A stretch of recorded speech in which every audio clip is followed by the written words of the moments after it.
السلام علیکم. ہمارے چینل بیا اور مالا پر خوش آمدید. اگر آپ ہمارے اس چینل پر پہلی دفعہ آئے ہیں یا آپ نے ابھی تک سبسکرائب نہیں کیا تو بیا اور مالا کو سبسکرائب کرنا نہ بھولیے. جون کی ایک تپتی ہوئی دوپہر تھی، لمبی، پرحدت و سنسان اور جھلسا دینے والی. مگر میں اپنے گھر کے ایک نیم تاریک اور ٹھنڈے کمرے میں اپنے بستر پر لیٹی موبائل پکڑے وجاہت حسن کی یادوں کے خزانے کھلے ہوئے تھی. وجاہت حسن کون تھا یہ میں آج آپ کو بتا دیتی ہوں، کیونکہ جب تک میں آپ کو وجاہت حسن کے بارے میں نہیں بتاؤں گی تب تک میں اپنے جذبات اور خیالات بھی آپ کے ساتھ شیئر نہیں کر پاؤں گی.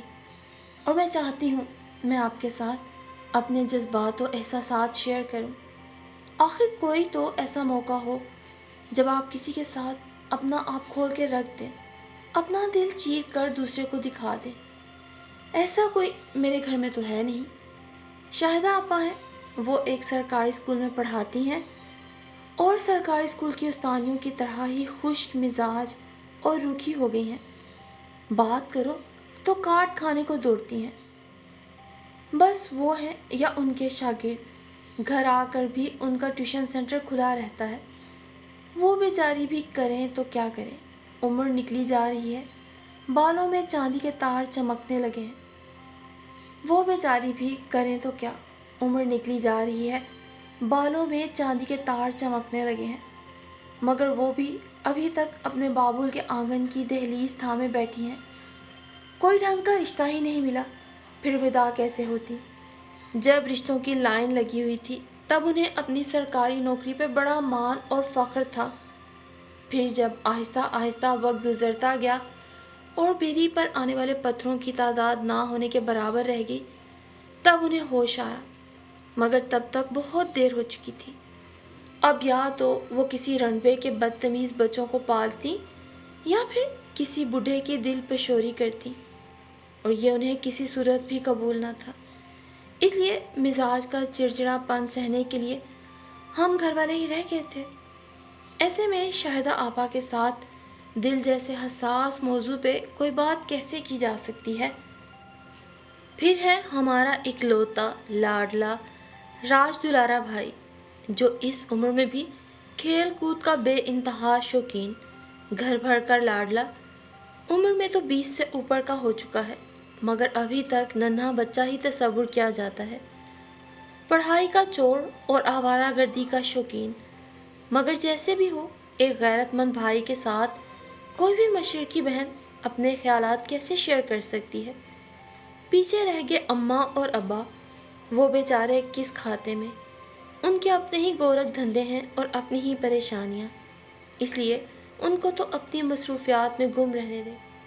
البتہ آپ میرے ساتھ رہیں کیونکہ مجھے آپ کو وجاہت حسن کے بارے میں بتانا ہے. ہماری چھوٹی خالہ جو بیاہ کر گجرانوالا سے لاہور چلی گئی تھی، اور ان کی نند کا ایک بیٹا جب بہاڑی سے ملازمت کے سلسلے میں لاہور آیا تو چھوٹی خالہ نے فوراً امی کو فون کھڑکایا کہ وجاہت حسن کو کسی قسم کی تکلیف نہیں ہونی چاہیے. آخر کو ان کی اکلوتی نند کا بیٹا ہے اور یہ ان کی عزت کا سوال ہے سسرال میں.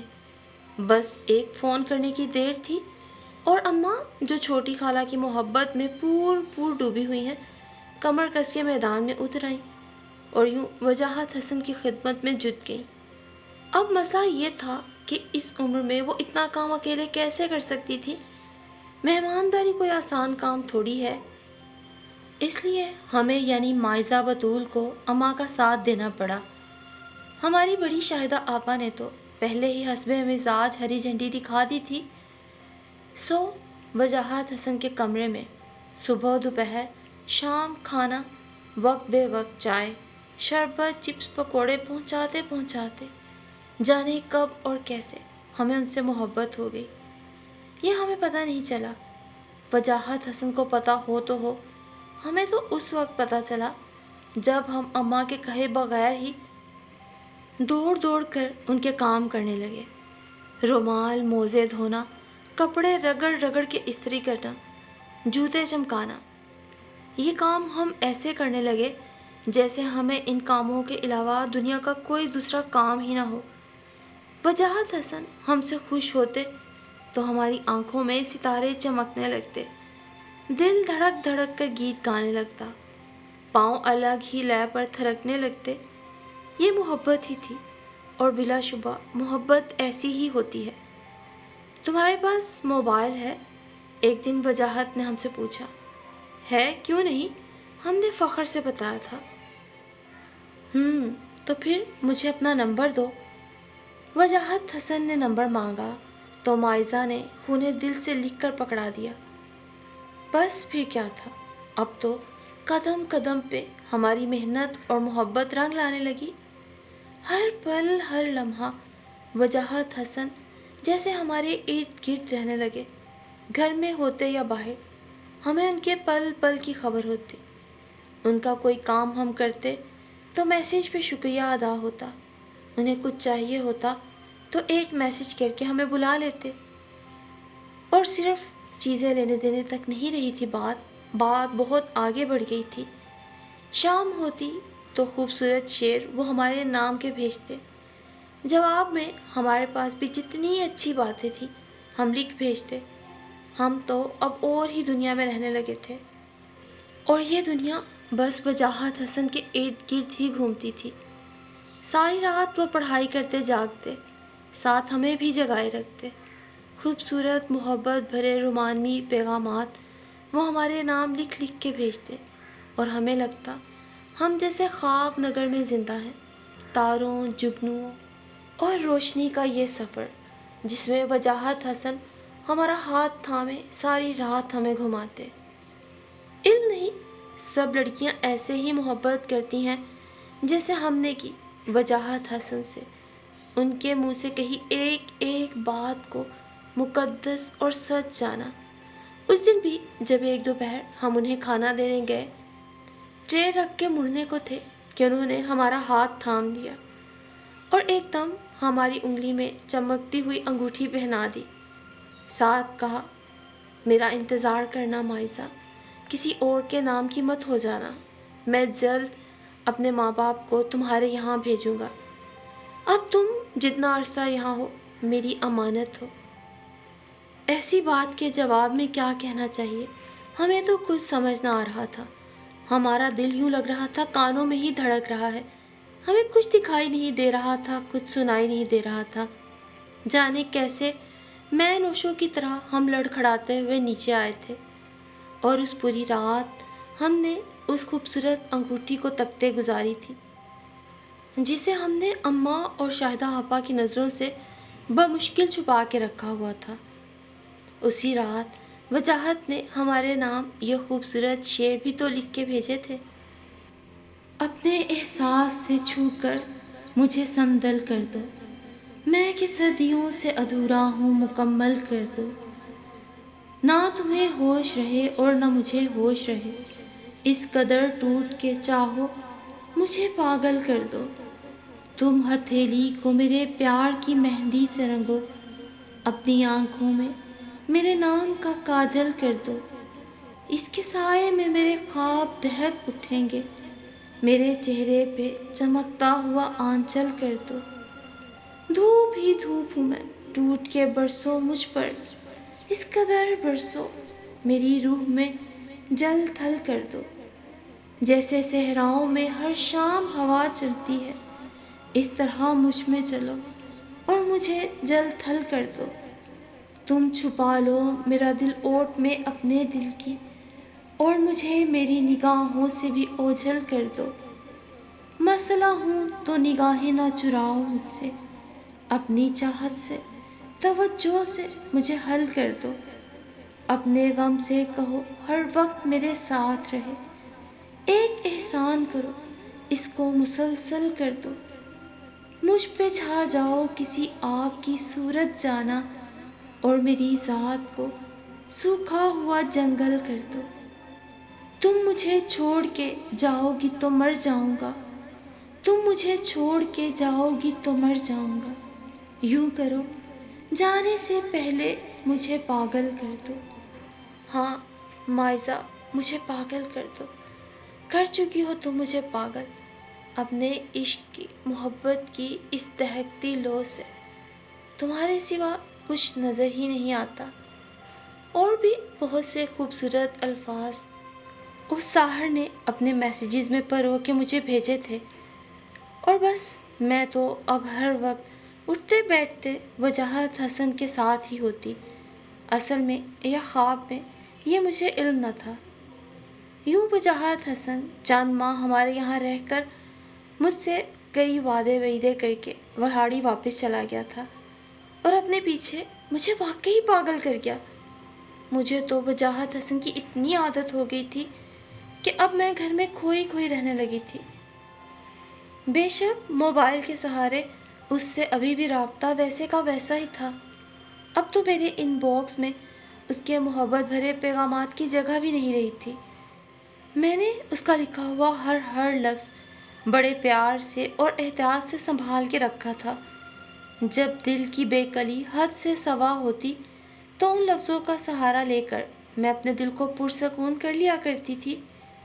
میں گھر کے کاموں سے فارغ ہو کر جلد از جلد اپنے کمرے میں آ جاتی اور تنہائی پاتے ہی ان باکس کھول کر بیٹھ جاتی۔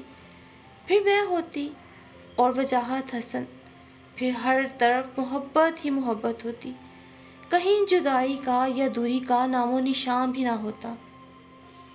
اور پھر اس کا ایک میسیج آیا تھا کچھ دن پہلے کہ میں اپنے گھر والوں کو منانے کی کوشش کر رہا ہوں، یہ نہ ہو کہ تم میرا انتظار نہ کرو اور کسی اور کا نام اپنے نام کے ساتھ جوڑ کے رخصت ہو جاؤ۔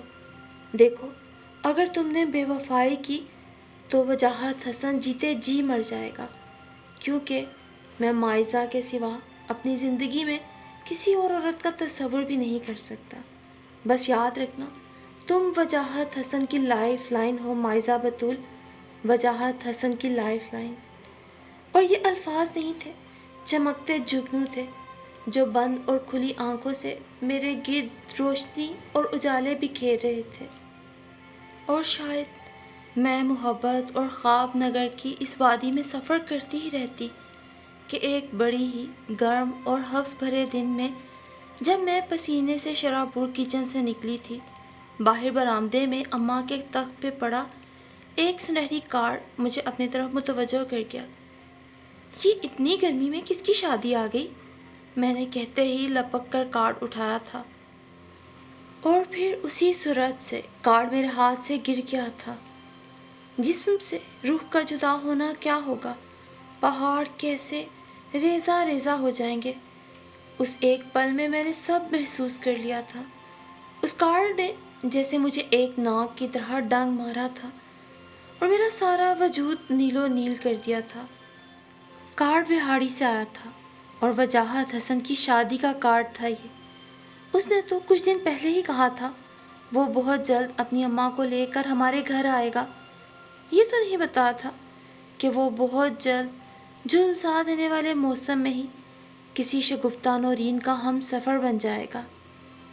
شگفتہ نورین جانے کون تھی، مگر اس نام نے میرے اندر کڑواہٹ ہی کڑواہٹ بھر دی۔ مجھے اپنا آپ سنبھالنا مشکل ہو رہا تھا۔ آپ بھی سوچیں گے میں کس قدر بے وقوف لڑکی تھی جس نے کسی ناقدر شخص کو دل دیا۔ کیا میں نے جوانی میں بے وفا مردوں کے قصے کہانیاں نہیں سنے تھے، جو مرد کی وفا دیکھے بنا ہی اسے اپنا آپ سونپ دیا اور اپنے ساتھ ہی بالآخر برا کیا۔ خیر، آپ جو مرضی سوچیں، میں نے تو بس اتنا ہی سوچ کر کہ شاہدہ آپا کی طرح میں بھی گھر بیٹھی بوڑھی نہ ہو جاؤں، محبت سے چاہت سے اپنی طرف ہاتھ بڑھانے والوں کو ٹھکرا ٹھکرا کر کہیں ان کی بددعائیں ہی نہ لے بیٹھوں، اپنی طرف بڑھنے والے پہلے انسان کی دستک پر ہی دل کے تمام در وا کر دیے تھے۔ مگر مجھے نہیں تھا پتا کہ وہ میرے لیے پھول نہیں بلکہ ببول لیے کھڑا ہے۔ اور ہاں، آپ سے کیا پڑتا، آپ سے ہی تو آج دل کے دکھ بانٹے ہیں۔ ادھوری محبت کے جو ناسور اب مجھے جینے نہیں دیتے، آپ کو ہی تو دکھائے ہیں۔